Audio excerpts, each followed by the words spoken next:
Salut tout le monde et bienvenue dans cette nouvelle vidéo. L'objectif de cette vidéo sera de démontrer le théorème des quatre dimensions qui dit si E est un espace vectoriel de dimension finie et F et G sont des sous-espaces vectoriels de E, alors la dimension de F plus G est égale à la dimension de F plus la dimension de G moins la dimension de l'intersection. Donc preuve. Avant de commencer, je vais définir ce que j'entends par F plus G. C'est l'ensemble de vecteurs F plus G avec F appartenant à grand F et G appartenant à grand G. Donc, pour ce faire, je vais définir une base de F inter G. Donc, je vais dire soit B égale à U1 jusqu'à UP, une base de F inter G.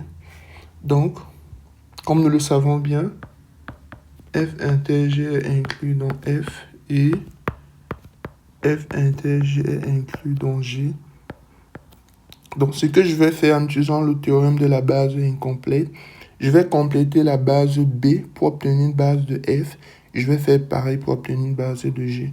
Donc, je vais dire soit B1 égale à U1, la base de départ, jusqu'à UP. Et je vais compléter, non, au lieu de ça, je vais écrire ça VP plus 1 jusqu'à VQ.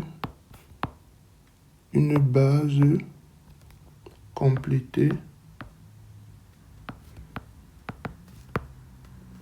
de F et je fais pareil pour G. Donc soit B2 égale à U1 UP WP plus 1, disons WR, une base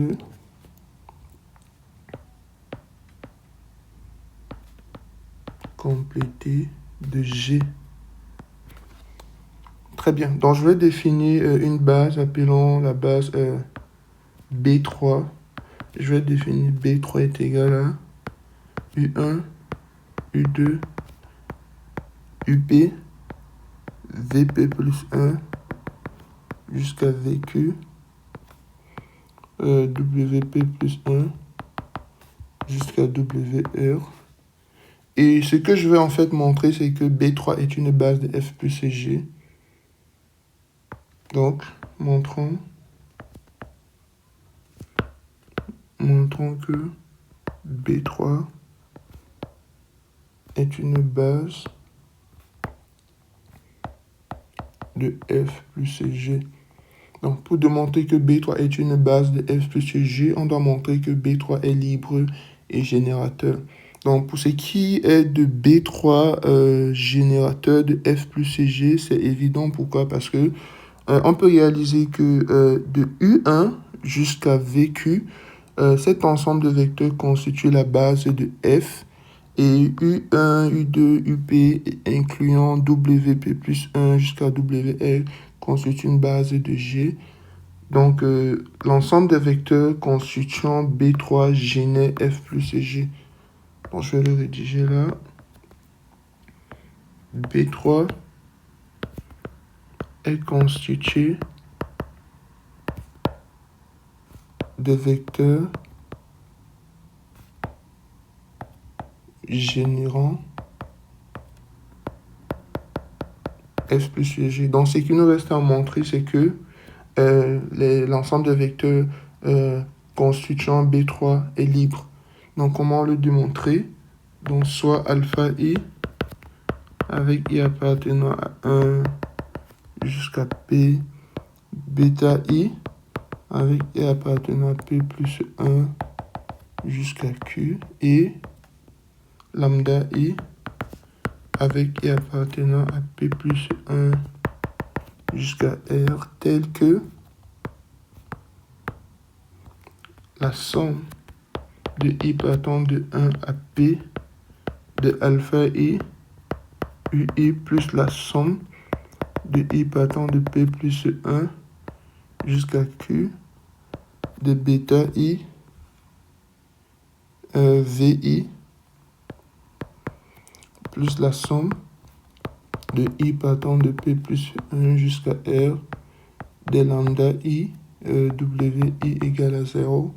Donc pour simplification, je vais appeler ceci U, je vais appeler ceci V et je vais appeler ceci W. Donc qu'est-ce qu'on a? U plus V plus W égale à 0, ce qui implique que U plus V va valoir moins W.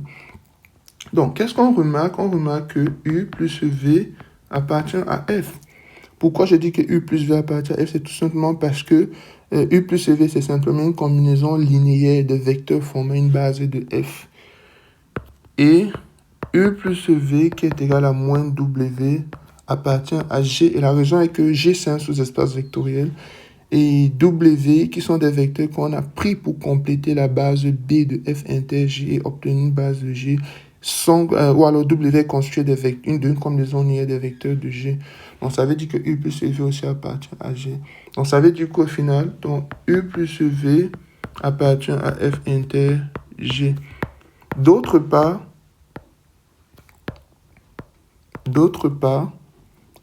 U appartient à F inter G. La raison pour laquelle U appartient à F inter G, c'est pourquoi U est une combinaison linéaire des vecteurs appartenant à la fois à F que voici et G que voici. Donc c'est la raison pour laquelle je dis que U appartient à F inter G. Donc V également appartient à F inter G. Pourquoi? Parce que si V n'appartenait pas à F inter G, ça voudrait dire U plus V n'appartiendrait pas à F inter G, ce qui contredirait le fait que U plus V appartient à F inter G. Donc, ceci va en réalité dire que V appartient à G, puisque si tu appartiens à l'intersection des ensembles, tu appartiens à tous les ensembles. Donc, c'est-à-dire quoi? La somme de I partant de P plus 1 à Q de bêta I, VI appartient à G. Donc, ceci veut dire en réalité que tous les bêta I sont nuls. Pour tout I appartenant à P plus 1, Q. Et la raison pour laquelle les bêta I sont nuls, c'est simplement parce que n'oubliez pas que les VI sont pris dans F, pour compléter la base B initiale et obtenir une base de F. Très bien. Donc, qu'est-ce qu'il nous reste? Donc, on aura maintenant E plus W qui était égal à la somme de I partant de 1 à P de alpha IUI plus la somme de I partant de P plus 1 jusqu'à R de lambda IWI égale à 0. Et étant donné que les UI et WI forment une base de G, ça voudrait dire que tous les alpha I et lambda I sont égales à 0. On va dire pour tout I, pour ne pas différencier les cas avec les I concernant les alpha I et les I concernant les lambda I. Donc en fait, on a montré que tous les coefficients sont nuls. Donc, en conclusion, B3 est libre. Donc, B3 est une base de F plus G. Donc, réécrivons l'expression de B3. B3, c'était l'ensemble de vecteurs U1 jusqu'à UP. VP plus 1 jusqu'à... Ok. Donc, VP plus 1 jusqu'à VQ. WP plus 1 jusqu'à WR. Donc, la dimension de F plus G, c'est le nombre de vecteurs constituant la base de B3. Donc, ça va faire le nombre de vecteurs qu'on a là, qui est P, plus le nombre de vecteurs qu'on a là, qui est Q moins P plus 1 plus 1, plus le nombre de vecteurs qu'on a là, qui est R moins P plus 1 plus 1. Donc, on aura P plus Q moins P plus R moins P. Donc, ce qui va au final nous donner Q plus R moins P. Donc, qu'est-ce qu'on remarque ici? On remarque que Q, c'est la dimension de F qui est le nombre de vecteurs de base B1 qui est exactement Q vecteur. Et R, c'est le nombre de vecteurs de la base B2 de G.